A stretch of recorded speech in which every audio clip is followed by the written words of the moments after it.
name is Ashley Share. I'm the founder and CEO of ShareLove.Fund. Today we are in the beautiful yoga studio of Presence Wellness in Westport, Connecticut with yogic guru Peter Iacobello of over 25 years experience.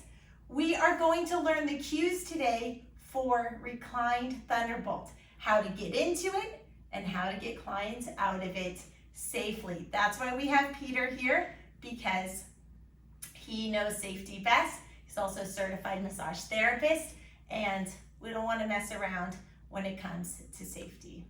I'll give Peter the floor. So Supta Vajrasana, or Thunderbolt pose. Reclined Thunderbolt pose. So the thing about Thunderbolt pose is that it's different for everyone, depending on flexibility in our quads, right? So it's different for all of us. So we're going to do 3 versions of it. Okay, and we've also already done the Thunderbolt pose as part of our RYT which is 200, exactly.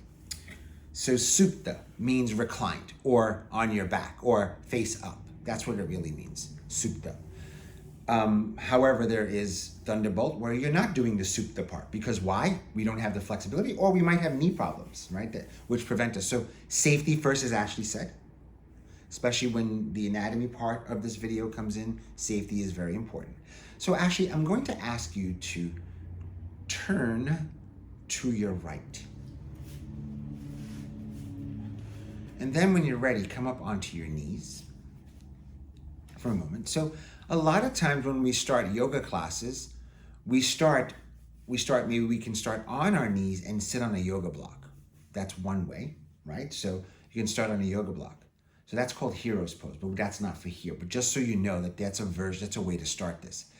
Another way to start this is to simply, if you have the flexibility and you don't have any knee issues and you feel okay on your heels, if you have ankle injury, I would not sit on the ankles like this. I would tuck the toes under. So just so you know, and this is also great to prevent plantar fasciitis. A great way to prevent plantar fasciitis. Foot stretch. Yes, and for those of you who wear high heels or in shoes all day, this is a great way to stretch out your toes as well, because our toes are constantly gripping.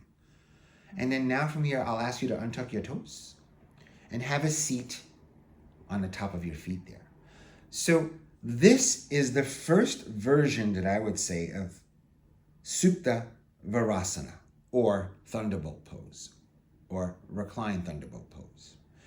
Now the next version, the person who can do this is already stretching out their quads, their thighs.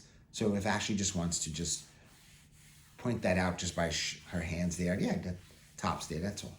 And then from here, I'm going to ask you to splay your heels and your feet out to the sides, keeping your knees together. And then have a seat between your heels. So another version of this, if you cannot, is to sit on a block or blanket. So that's another way to be able to hold this. And this is another version of this. Here, again, Supta Vajrasana, or Reclined Thunderbolt. And then the next version, so I lied, there's 4, not 3. The next version is to come down onto your forearms. So you bring your hands behind you, come down onto your forearms, and then drop your head back. So this is another version of this pose. So this is the Supta part, lying back.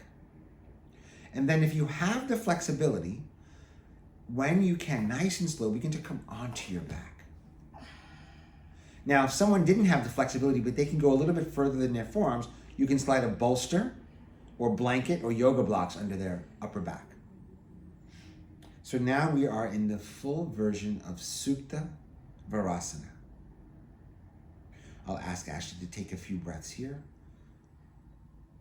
Notice this stays with the back bends. This is part of the back bend series.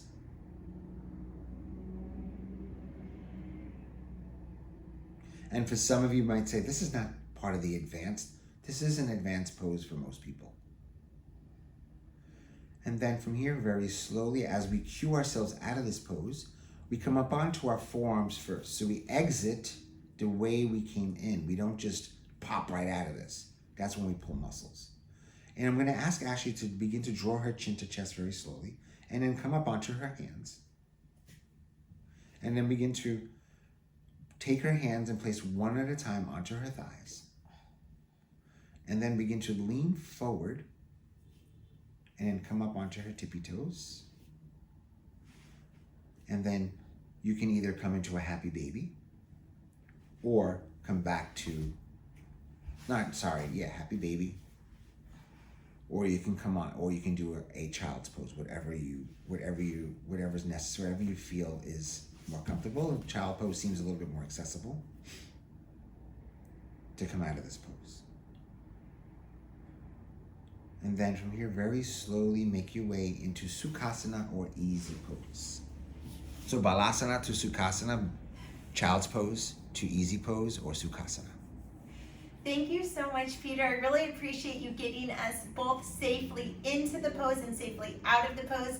If you take one thing away from our RYT 300 yoga teacher training, it's that cueing is a full circle. It is not enough to just cue someone, a student, into the pose. You also need to feel confident to cue them safely out of the pose.